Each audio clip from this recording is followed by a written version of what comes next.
semuanya, selamat datang di Podcast Talk, Social Talk with Komdev FEUNJ 2023.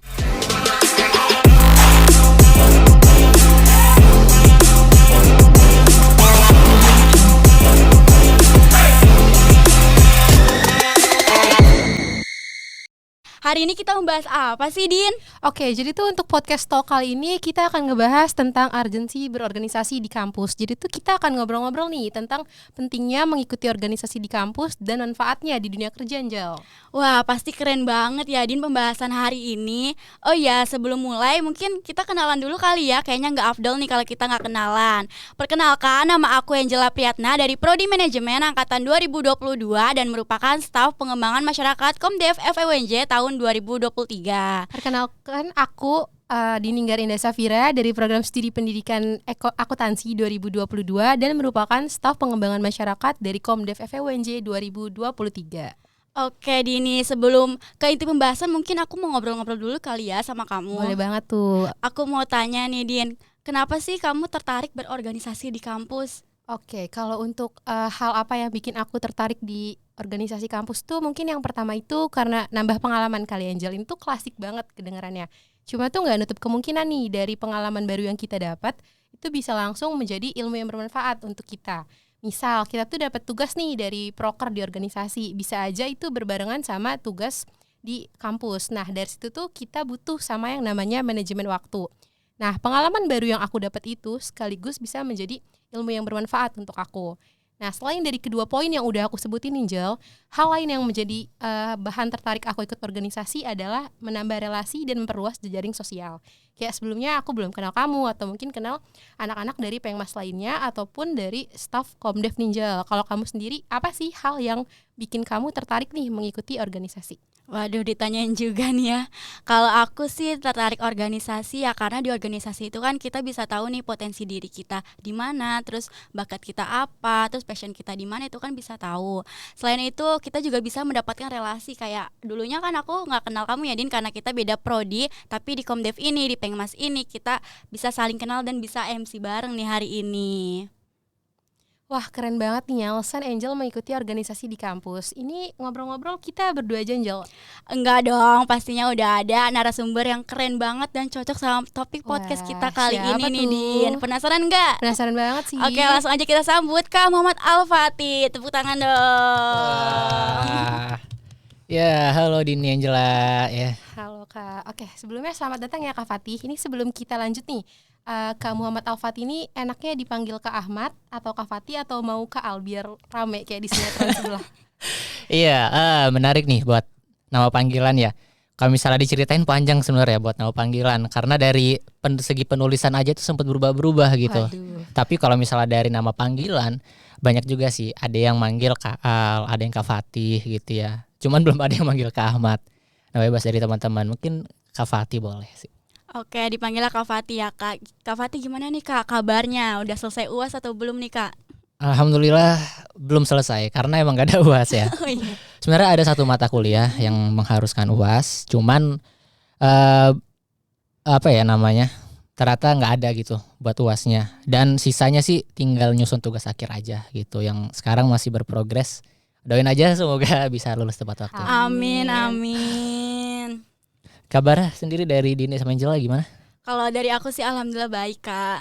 Iya sih benar, alhamdulillah baik. Terus kalau dari IP sendiri nih Kak, ada ketakutan gak sih buat di semester ini? Kira-kira bakalan naik atau gimana nih? Kalau IP ya sih ya, mungkin itu jadi kekhawatiran kita bersama gitu ya. Tapi balik lagi, apa sih namanya, kalau misalnya buat IP ya, IP sih insya Allah kita usahain lah ya. Kan bisa kita hitung-hitung ya, perkirain kira-kira bakal aman apa enggak gitu. Tinggal ada yang bilang kan kalau misalnya IPK itu dari 100, 4-nya ada di perkuliahan, 96-nya ada di organisasi gitu.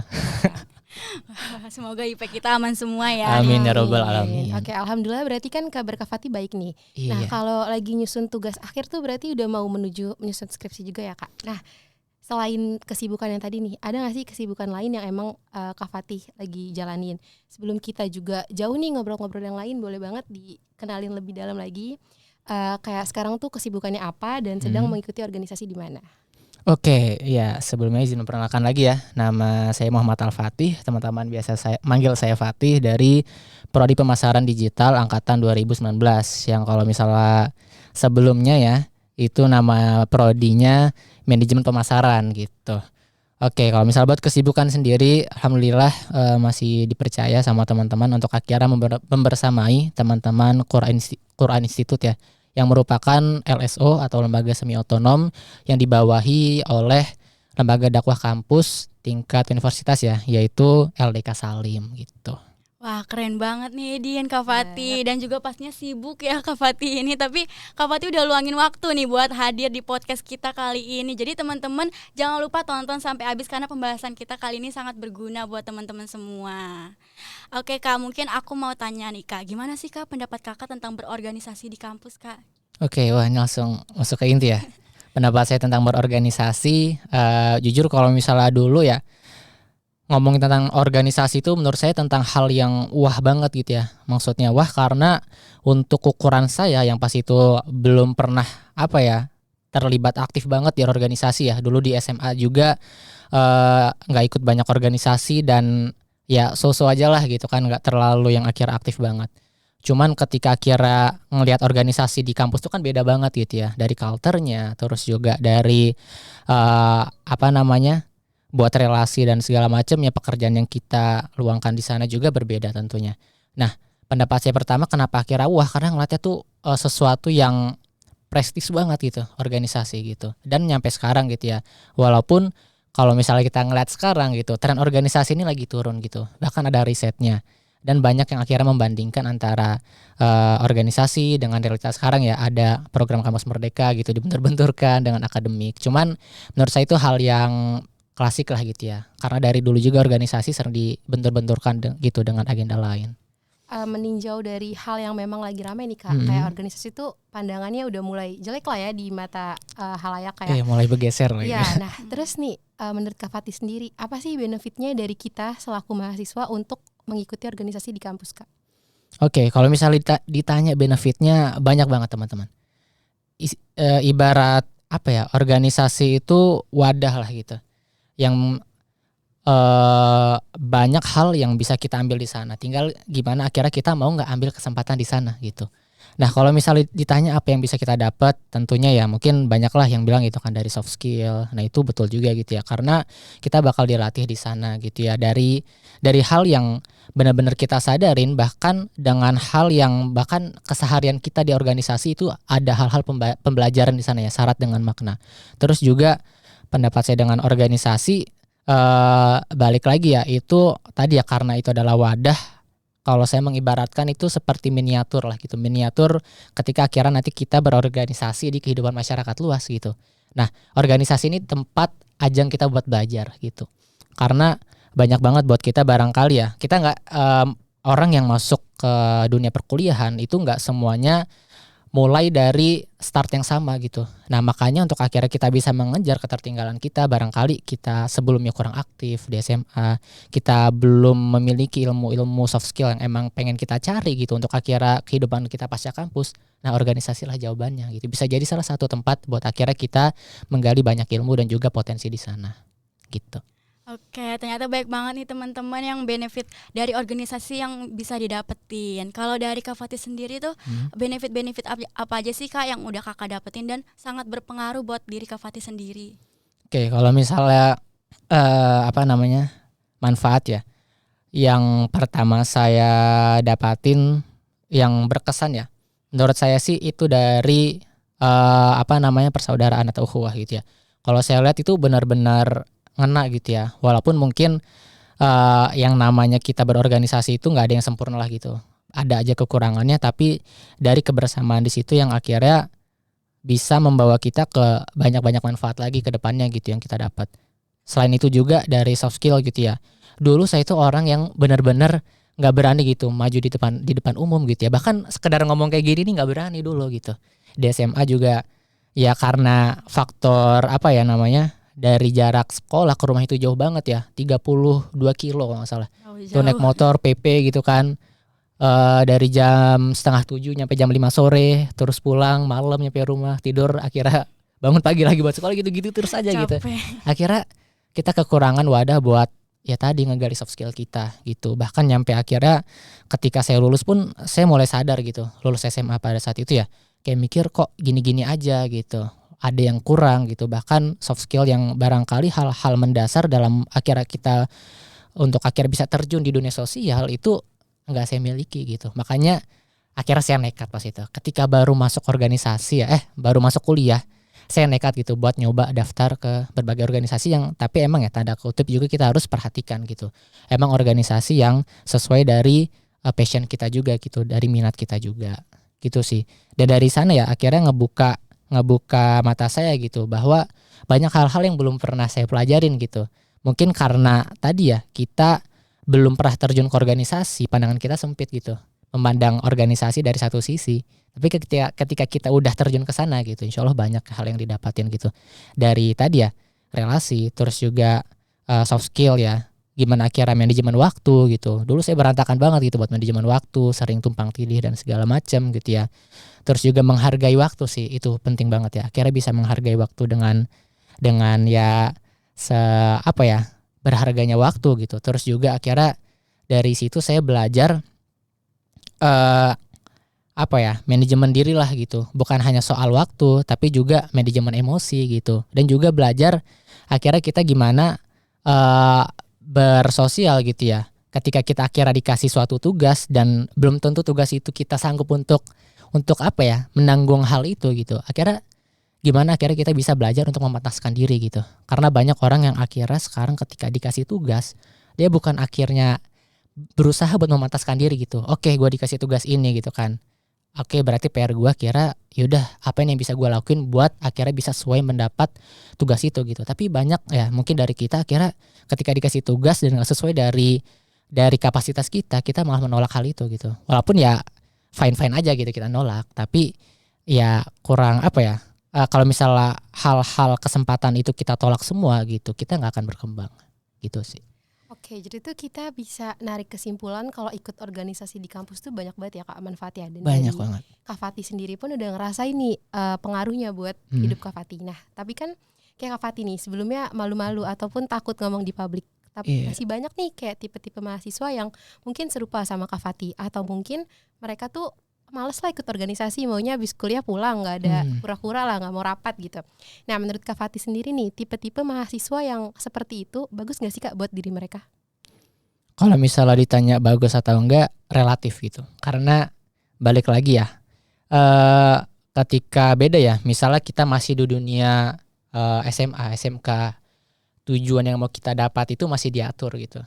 Masih diatur sama guru-guru kita gitu. Tapi ketika akhirnya kita udah di dunia perkuliahan, itu kita benar-benar dibebaskan untuk memilih apa yang ingin kita ambil gitu, yang bisa kita pertanggungjawabkan. Balik lagi kalau misalnya tadi gitu, menyikapi tentang realitas sekarang gitu ya. Kalau misalnya dulu ada kupu-kupu gitu ya, kuliah pulang, mungkin sekarang ada kebo. Kuliah bobo karena online gitu ya. Betul banget. Nah gitu. Tapi balik lagi, kita nggak bisa menjustifikasi mereka kalau misalnya melakukan hal itu negatif gitu. Nggak juga. Bisa jadi karena perkembangan teknologi sekarang gitu ya, dari hal-hal kayak gitu mungkin ada hal-hal kebaikan yang emang di belakang itu mereka lakukan. Cuman balik lagi gitu, kalau misalnya untuk mereka yang akhirnya enggak berorganisasi atau menolak berorganisasi, di samping ada hal yang bisa menjustifikasi untuk akhirnya dia dapat bertumbuh ya, terus bertumbuh berkembang, selama itu baik buat dia, sesuai dari apa tujuan dia, nggak ada masalah gitu sih. Tapi balik lagi ketika kampus udah menyediakan wadah yang namanya organisasi gitu ya, alangkah sayangnya kalau misalnya kita nggak manfaatin itu gitu sih. Betul banget Din, apa yang dibilang Kak Fati ini harusnya kita bisa manfaatin organisasi buat mengembangkan diri kita sendiri. Nah, Betul. dari tadi kan udah ngebahas nih Kak tentang benefit-benefit di organisasi itu apa aja. Nah, kalau nggak afdol sih kalau misalkan kita nggak ngebahas minus-minusan ya atau kendala-kendalanya, karena kan kalau kita bahas plus-plusnya aja teman-teman juga nggak tahu ya kendala-kendala yang di organisasi itu apa aja. Mungkin kira-kira apa sih Kak kendala yang kita hadapin kalau misalkan kita ikut organisasi, atau mungkin Kak Fati sendiri udah pernah ngalamin nih kendala di organisasi? Oke, ini menarik nih, pertanyaan menarik ya. Ibaratnya kalau misalnya ini dari anak ekonomi semua kan ya. Iya betul. Kita kalau misalnya istilahnya ada orang nawarin barang ke kita yang disebutin positifnya aja, kita bakal curiga dong. Iya. Betul banget. Nah gitu, makanya perlu akhirnya ada transparansi dan disebutkan dari dua belah sisi. Nah menarik pertanyaannya, kalau misalnya ditanya negatifnya apa sih ke organisasi gitu ya, saya ambil contoh kayak gini deh. Misalnya ada suatu lembaga atau institusi, terus ternyata pegawai di sana korupsi. Kira-kira tindakan kita keluarin orang yang korupsi atau kita bubarin organisasinya? Keluarin yang dikorupsi, keluarin yang korupsi itu sih. Nah, begitu juga dengan organisasi di kampus. Menurut saya kurang etis kalau misalnya tadi ada orang-orang ya insya Allah nggak ada orang-orang dari sini ya, mungkin orang di luar sana yang akhirnya mendiskreditkan manfaat-manfaat dari organisasi gitu tanpa tadi melihat kelebihannya, itu kurang juga. Kalau misalnya ngeliat organisasi ternyata ada kekurangan-kekurangan di sana, kita harus lihat dulu dari berbagai sisi gitu. Karena balik lagi ya, ketika kita kira berterjun ya di dunia sosial kayak gitu, itu susah kita melihat hitam dan putih gitu ya. Biasanya banyak hal abu-abu di sana. Kalau misalnya di organisasi gitu tadi, hal negatifnya apa sih Kak? Nah, dari organisasi itu kalau misalnya kan setiap tahun pasti ada pergantian kepengurusan dong. Betul. Biasanya gitu ya, biasa setahun sekali. Nah, yang jadi menyebabkan baik buruknya organisasi itu tentu dari pengurusnya ya kan. Dia mengatur kebijakan di sana, terus juga program yang mau dibawa. Nah, balik lagi, kalau misalnya ada organisasi yang akhirnya kurang relevan atau menurut kita kurang baik di sana, kurang bermanfaat, berarti ada yang kurang dari keberjalanan program di sana gitu. Kita harus lihat mungkin ada PR yang harus diperbaiki dari kepengurusannya gitu, bukan dari organisasinya. Karena saya yakin gitu kalau misalnya dari organisasi di kampus itu niatnya pada baik-baik semua gitu, nggak ada yang akhirnya niatnya buruk-buruk gitu kan, atau pengen ya aneh-aneh lah gitu. Insya Allah semua pada baik-baik. Cuman untuk menuju ke arah sana gitu kan banyak jalan.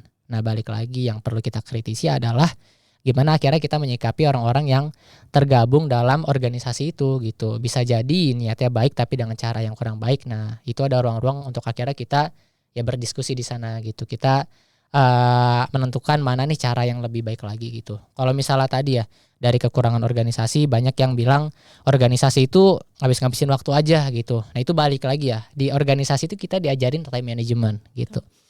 Bisa jadi orang-orang yang bilang kayak gitu karena dia gagal dalam time managementnya gitu. Akhirnya dia menyalahkan organisasi. Ini banyak yang saya temui gitu ya. Dia bilang organisasi ini ngabisin waktu segala macam, nyampe Z bilang gitu segala macam. Tapi ketika kita lihat kontribusinya di organisasi pun nggak banyak gitu.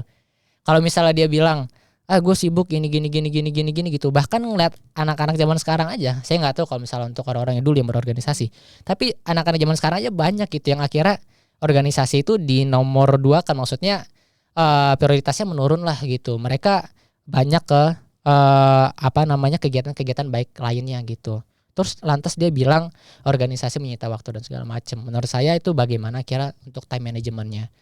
Pun kalau misalnya ternyata kita ngeliat faktanya, buat beban kerjanya yang udah kebanyakan nih gitu. Dari punggawanya atau pengurusnya udah nggak kuat. Berarti yang kita perlu kritisi bukan dari organisasinya, tapi dari orang-orangnya. Dari orang-orang yang menentukan kebijakan dan program di sana. Berarti harus ada yang disesuaikan. Makanya kan ada kalau misalnya di organisasi itu ada rapat mingguan gitu kan. Kan di sana ada ruang-ruang untuk akhirnya kita berdiskusi. Kalau misalnya ternyata bulan ini belum sesuai nih, kayaknya terlalu berat bebannya. Yaudah berarti kita kurangin atau kita sesuaikan lagi. Bahkan bukan hanya program yang bisa dikritisi, bahkan orangnya pun kalau misalnya ya buat punggawa-punggawa di organisasi itu udah nggak sesuai dari kebijakan organisasi kan bisa dikeluarkan kan gitu. Bahkan ketuanya pun bisa diganti dengan rapat luar biasa gitu. Sebenarnya balik lagi gitu, kalau misalnya kita ngelihat organisasi baik atau buruk gitu ya relatif gitu, tergantung dari siapa yang menjalankannya gitu, terus program apa aja yang ada di sana dan bagaimana kita menjalaninya gitu. Sudah sebagus apa sih akhirnya kita untuk berkontribusi di organisasi yang akhirnya kita masuki gitu. Jangan bilang kalau misalnya kita banyak komen tentang organisasi segala macam tapi kita belum pernah terjun di sana, atau bahkan kita udah terjun tapi kita nggak ada kontribusinya di sana gitu. Maka kan ya nggak etis lah gitu buat akhirnya kita kritisi di sana. Gitu. Tapi balik lagi buat orang-orang akhirnya kritisi soal organisasi itu patut jadi diskusi juga gitu ya. Patut kita jadikan evaluasi bersama. Berarti ini PR buat itu dari orang-orang yang akhirnya masih berorganisasi sekarang nih untuk coba bisa menyesuaikan lagi. Mungkin orang-orang yang berpendapat kayak gitu adalah orang-orang yang sebelumnya pernah di organisasi namun belum bisa menyuarakan gitu ya dari pendapatnya. Nah akhirnya ketika udah muncul sekarang nih suara-suara kayak gini, nah ini dari kita harus lebih bijak lagi menyikapi itu gitu. Oke, tadi kan Kak Fatih udah jelasin nih minus-minus di organisasi. Nah, kalau dari diri Kak Fatih sendiri, ada gak sih kendala yang emang bikin Kak Fatih kayak ngerasa, oh kayaknya salah nih masuk organisasi, kayak tugasnya berat gitu. Ada gak sih Kak? Wajar kayaknya kalau misalnya mikir kayak gitu ya. Saya pun gak akan menyalahkan teman-teman kalau misalnya sempat berpikir kayak gitu. Karena kayaknya ya semua orang kalau misalnya saya tanya gitu ya, pernah merasakan titik terberatnya ketika di organisasi. Dan biasanya di awal-awal gitu ya. Ketika baru siklusnya tuh ketika kita baru ketemu organisasi itu biasanya semangat banget. Terus nanti pas udah di tengah periode tuh mulai kendor segala macam. Nanti pas di akhir-akhir baru tuh pada muncul-muncul lagi gitu.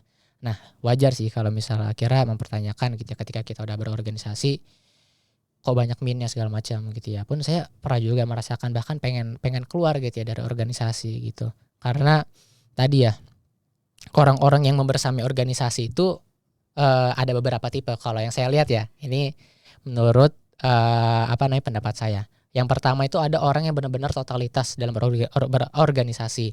Ada teman saya, teman dekat saya gitu ya, orangnya benar-benar totalitas gitu. Terus ada juga tipikal orang yang kedua, dia terjun di organisasi karena tujuan lain gitu, ataupun ya karena buat singgah aja gitu, sekadar singgah.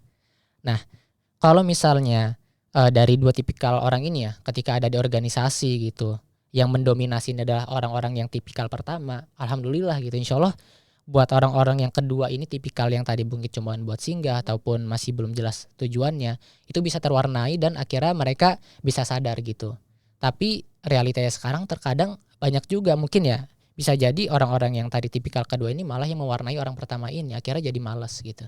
Jadi ke distract juga Ke distract juga gitu. Makanya balik lagi ya, baik buruknya organisasi ini gimana kita ngeliat dari dua tipikal orang ini gitu. Kalau misalnya dari tipikal orang satu ini bisa lebih mendominasi, insya Allah bakal baik kinerja dari organisasi itu. Dan balik lagi pertanyaan tadi ya, ketika saya gitu akhirnya tadi mikir aduh buat berhenti organisasi gitu ya, bahkan sempat vakum juga gitu. Dan menurut saya wajar gitu, teman-teman butuh juga akhirnya kita waktu berhenti sejenak lah gitu. Kita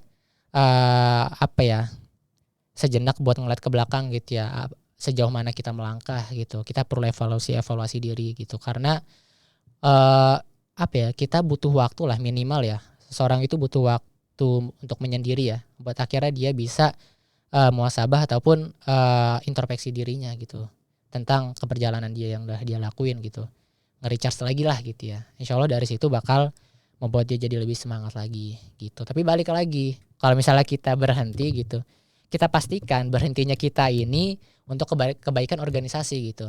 Misalnya kita lagi masa jenuh-jenuhnya gitu, bilang ke misalnya ke kadep kita ya, misalnya, Bang, Kak, aduh, gue lagi ini banget nih, udah gak ada gairahnya apa gimana gitu ya, kayak butuh waktu istirahat sebentar gitu, nggak apa-apa gitu. Yang penting ketika nanti kita balik lagi, ketika kita istirahat, pastikan nih kita tanamkan dalam diri kita, oke, gue istirahat biar nanti kita jalannya untuk berorganisasi itu bisa lebih mantap lagi gitu. Biar kerjanya juga lebih maksimal ya Kak. Betul banget. Masuk dengan baik-baik, keluar juga dengan baik-baik gitu ya. Betul, jangan muntaber, Hilang. mundur tanpa berita. Terus apa yang udah Kak Fatih bilang nih, kalau misalnya kita ngerasa capek atau kendala, sebenarnya di organisasi juga kita nggak boleh ngerasa sendiri ya Kak.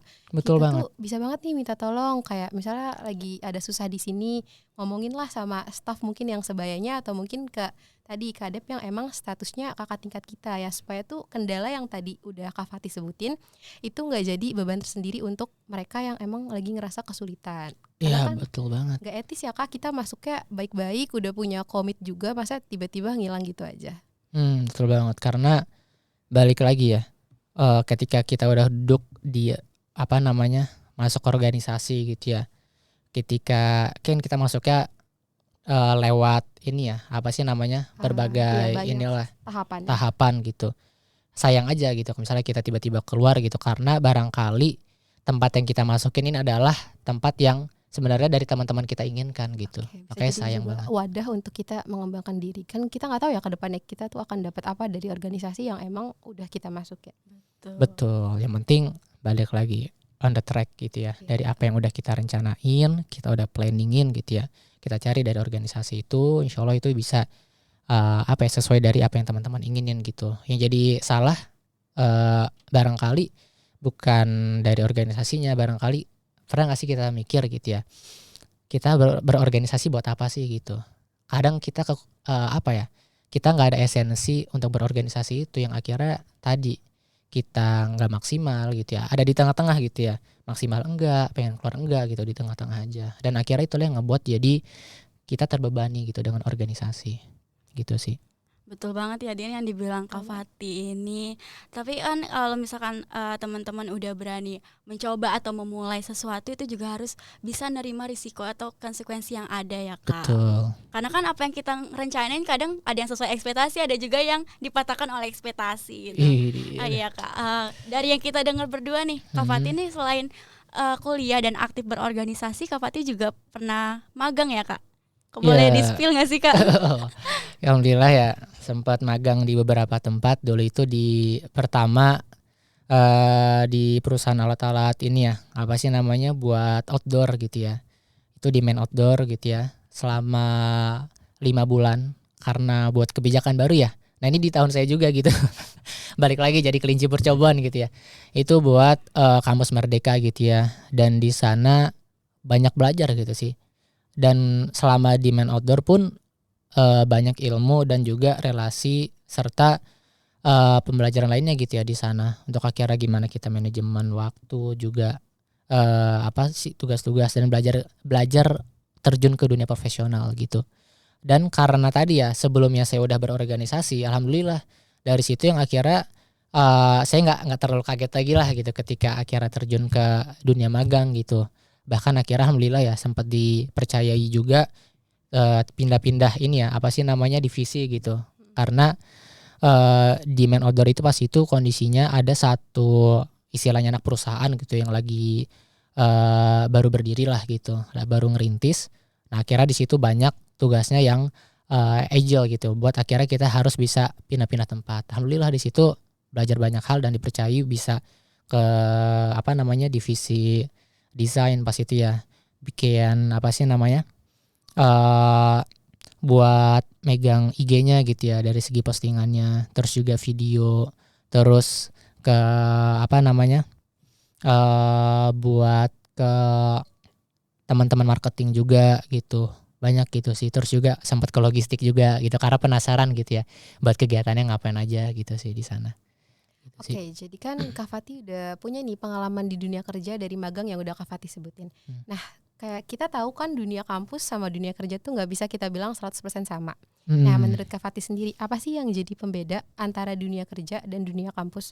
Kayak mungkin dari segi apa ya, beban kerja atau mungkin lingkungan. Boleh kali di-spill sedikit nih biar teman-teman tahu gambaran tentang dunia kerja. Oke, kalau buat gambaran ya, gambaran yang pertama tentunya beda lah kalau misalnya dari apa namanya, organisasi dan magang. Kalau misalnya tadi di awal saya bilang organisasi itu ibarat kolam gitu buat percobaan. Nah, buat di luar kampus itu ibarat lautan gitu. Kita ibaratnya pengen belajar berenang gitu. Kalau misalnya kita baru bisa nguasain satu gaya, kita dilempar ke lautan, gimana nasib kita gitu kan. Ya, makanya akhirnya di organisasi ini karena kolam ya udah kita belajar gitu kan, belajar berenang bareng. Kalaupun akhirnya jatuh ya nggak langsung kelelep lah gitu kan, masih ada yang nolongin segala macam. Balik lagi ya, kalau misalnya di organisasi ya tadi ya, buat resikonya tentunya lebih ringan dibanding kalau misalnya kita magang, karena di magang itu standarnya udah kita ngikutin dunia profesional gitu. Walaupun orang-orang di sana pun paham juga gitu, kita adalah anak magang gitu, kita nggak apa ya, beda lah dengan karyawan. Walaupun yang tanda kutip kalau ngeliat realitas sekarang ada juga gitu buat anak-anak magang tanda kutip ya, itu di beberapa perusahaan gitu yang saya dengar dari cerita teman-teman, ada juga yang mereka ibaratnya kayak beban tugasnya itu mirip karyawan gitu. Tapi idealnya sih ya buat anak-anak magang itu biasanya beda beban tugasnya sama karyawan gitu. Jadi kalau misalnya kita ngambil hubungannya antara organisasi sama magang gitu. Jadi organisasi ini tempat awal kita sebelum akhirnya terjun ke magang gitu. Karena kalau misalnya kita mulai banget dari nol bisa aja sebenarnya ke magang. Cuman kita bakal bisa culture shock juga gitu dengan budaya di sana gitu, dengan beban pekerjaan yang mungkin nggak biasa kita lakuin gitu, dengan gimana akhirnya kita bersosialisasi. Teman-teman beda banget pastinya kalau misalnya nanti ngobrol ya dengan anak-anak organisasi, dengan anak-anak magang gitu ya, karena anak-anak magang istilahnya mereka yang emang relationship-nya atau hubungannya itu ya sebatas profesional gitu. Beda kalau misalnya di organisasi mungkin lebih dari itu. Kita ada hubungan ideologis di sana gitu sih. Wah, menarik juga ya, Dian. Ternyata dunia kerja itu punya tantangan tersendiri ya, Kak, dibanding lingkungan kampus dan organisasi. Oke, Kak, Betul. mungkin aku mau tanya nih, Kak.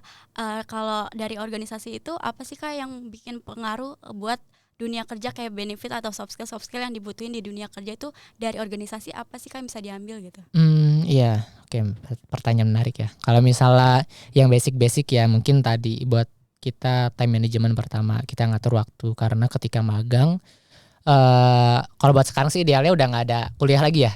Cuman setahu saya masih ada di beberapa fakultas atau di beberapa prodi itu magang jalan, kuliah jalan juga gitu. Nah ini perlu time management juga. Pun time management ini perlu kita kuasain buat akhirnya kita nggak hektik ketika nanti dapat tugas dari magang gitu, karena bisa jadi beban yang apa ya kita dapatkan, tugas yang dikasih itu nggak sesuai ekspektasi kita gitu. Jadi biar kita udah lapang duluan lah gitu.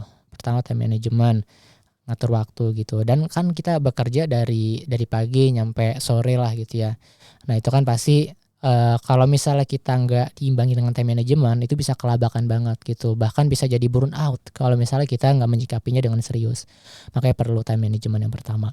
Yang kedua dari public speaking gitu ya, kita harus paham gitu kalau misalnya kita ngobrol ke teman-teman magang gimana, ke karyawan gimana, terus ke atasan gimana gitu. Mungkin kalau misalnya di organisasi kita juga udah diajarin gitu kan, ngomong ke kadep kita gimana gitu, bahasa-bahasa yang formal gitu.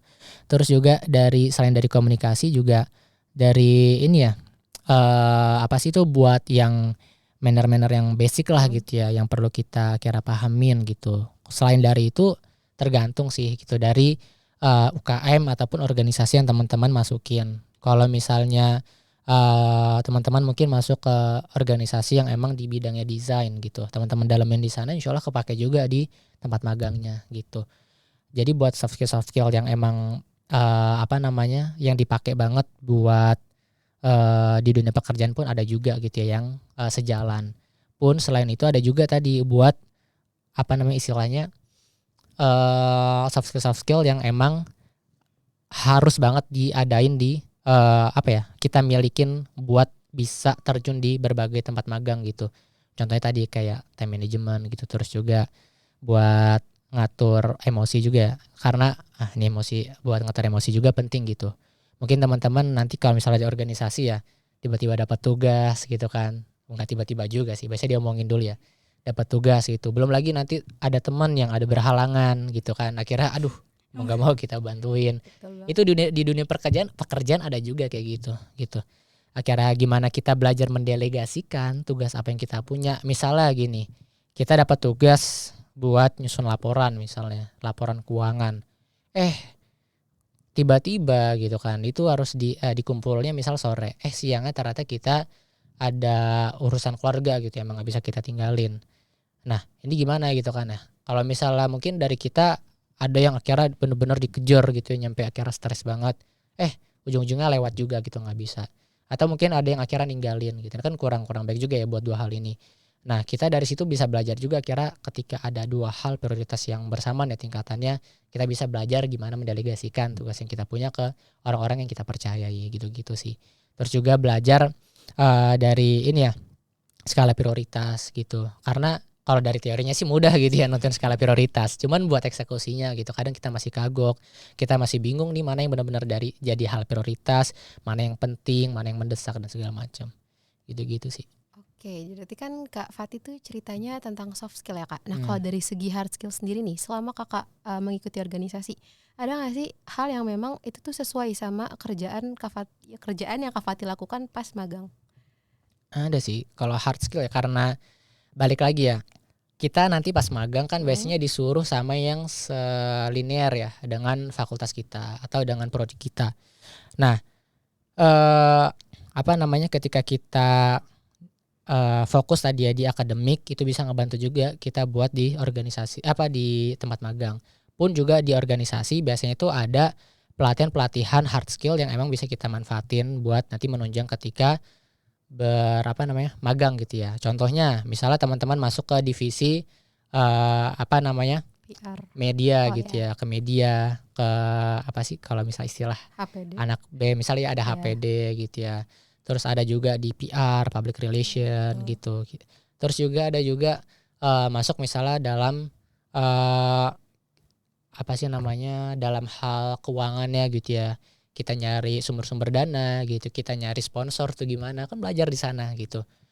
Nggak mungkin kan kita belajar secara mandiri, walaupun bisa aja gitu ya kalau misalnya emang kita punya channel. Cuman kalau misalnya kita nggak punya kan, dengan kita bergabung organisasi yang emang punya nama misalnya, kita bisa mendapatkan link-link itu juga gitu. Kita belajar gimana nyari sponsor, nyebarnya, terus follow up-nya dan segala macam.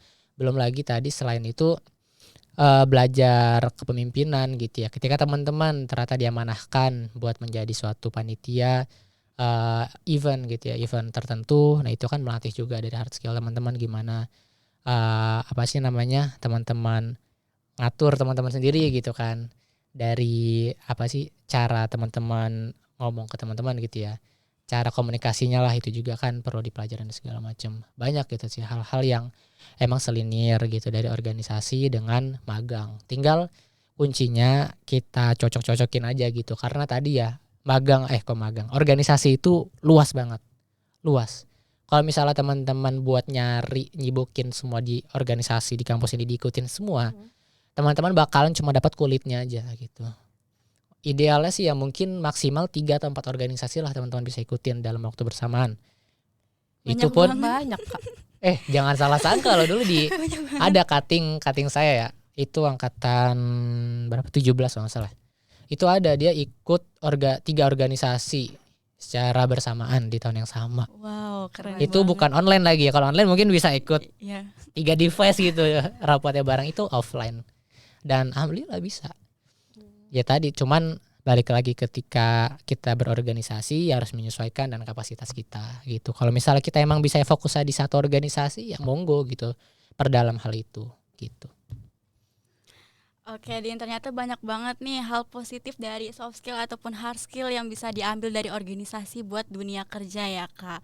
Mungkin Kak Fatih sendiri ada saran gak sih Kak buat teman-teman nih yang masih takut atau males buat organisasi supaya mereka tuh bisa nge-upgrade dirinya melalui organisasi Kak?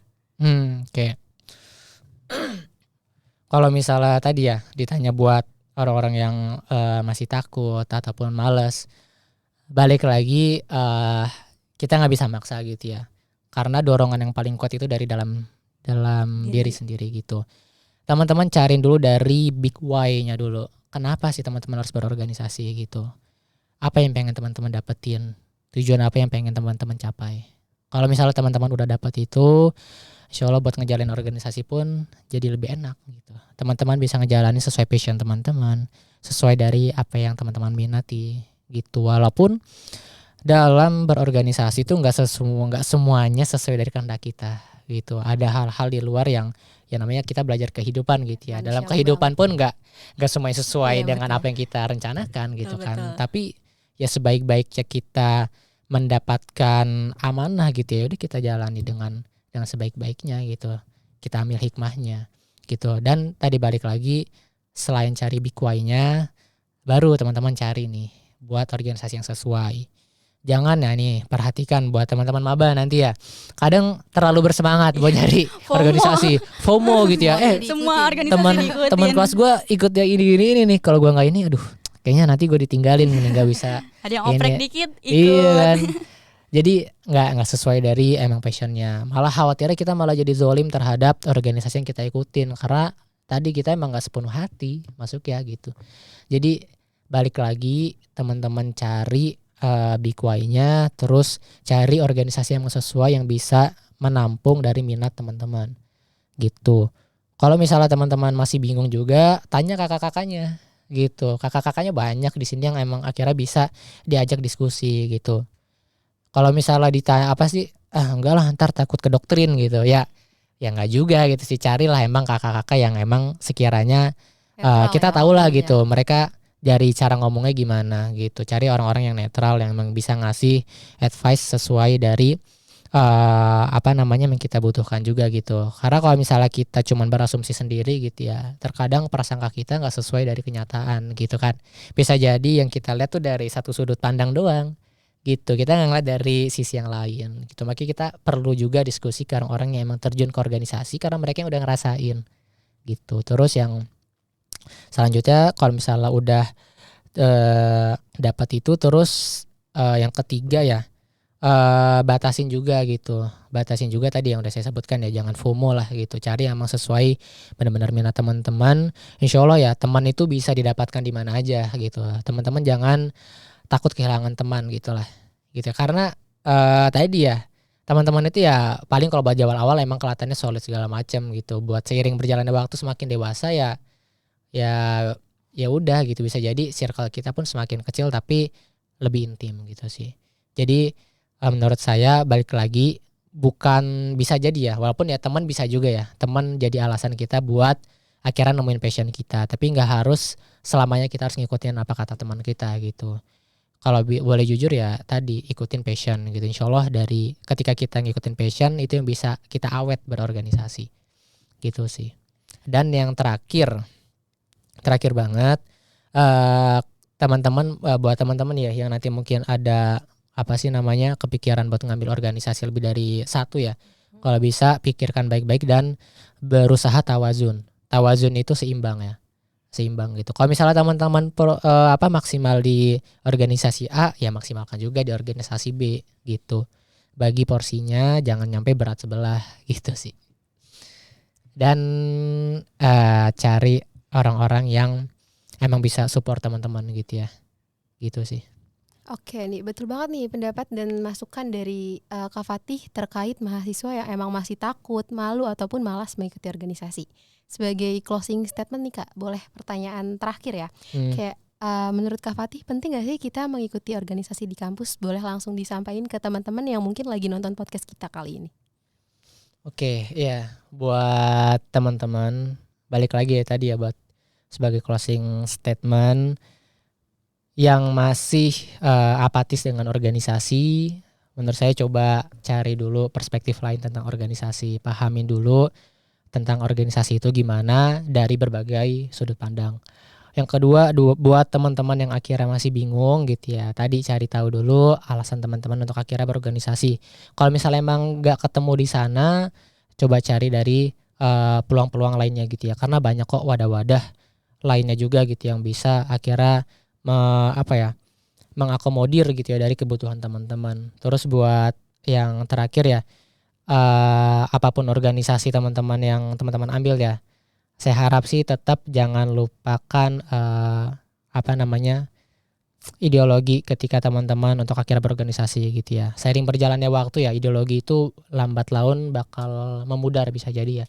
Makanya teman-teman harus sering-sering juga ketika udah berorganisasi pun tetap harus sering-seringin berdiskusi, baca buku, terus juga nambah-nambah pengetahuan gitu buat akhirnya teman-teman terus gitu ya, terus diingatkan big why teman-teman untuk akhirnya join berorganisasi. Semangat buat teman-teman semua yang sekarang ini mungkin buat ada teman-teman maba atau dari teman-teman mahasiswa angkatan muda gitu ya. Jalan teman-teman masih panjang gitu ya, jangan terlalu ngabisin waktu buat mikir gitu ya. Ambil keputusan sekarang dan semoga apapun keputusan teman-teman itu adalah keputusan yang terbaik, bukan hanya buat teman-teman tapi juga bisa berimpact buat orang banyak gitu. Nah itu dia gimana pentingnya berorganisasi di kampus nih teman-teman. Mungkin closing statement tadi akan menjadi penutup podcast kita kali ini ya Din. Aku sama Dini mau ucapin terima kasih banyak nih Kak atas ketersediaan Kakak udah mau ngobrol dan sharing-sharing bareng kita dan penonton di sini nih Kak. Iya, makasih banyak ya. Ya semoga apa yang tadi udah kita obrolin menjadi ilmu yang bermanfaat buat kita dan teman-teman yang nonton. Amin amin ya rabbal alamin. Oke, itu dia podcast kita kali ini dengan tema urgensi berorganisasi di kampus bersama Kak Fatih.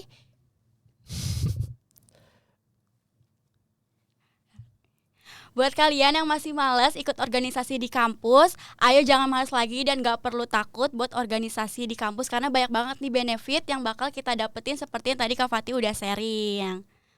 Bener banget nih apa yang udah Angel sebutin nih. Jadi buat kalian semua nih yang emang masih mikir harus gak sih kayak kita ikut organisasi, itu coba dicari lagi nih pendapat-pendapat Kak Fatih tentang benefit di organisasi. Karena apa yang udah dari tadi kita omongin itu tuh bukan yang opini semata aja, karena Kak Fatih juga udah merasakan sendiri kan Angel. Betul banget nih Dini. Jadi buat kalian yang masih bingung buat organisasi apa di kampus, bisa banget kepoin Komdev FEUNJ di channel YouTube ini atau Instagram Komdev UNJ yaitu @komdevfeunj, karena di sana itu kita bisa berorganisasi, yang ada kegiatan utama yaitu pengajaran dan juga pengabdian kepada masyarakat. Jadi teman-teman kalau yang senang mengajar atau pengabdian secara langsung kepada masyarakat bisa banget di-join di Komdev FEUNJ. Betul banget tuh apa yang udah Angel sebutin. Nah buat kalian semua yang emang masih kepo nih sama profil dari Komdev FEUNJ, boleh banget langsung dikunjungin kolom description box, karena kita tuh akan naruh nih link Instagram dari Komdev sendiri. Cukup sekian podcast kita kali ini. Apabila ada salah kata mohon dimaafkan atau kesalahan lainnya. Aku Dininggarinda Safira dari Program Studi Pendidikan Akuntansi dan merupakan staf pengembangan masyarakat Komdev FEUNJ, dan rekan aku Angela Priyatna dari Prodi Manajemen Angkatan 2022 dan merupakan staf pengembangan masyarakat Komdev FEUNJ. Terima kasih telah menonton podcast kita kali ini dan Sampai jumpa di kesempatan berikutnya. Bye-bye.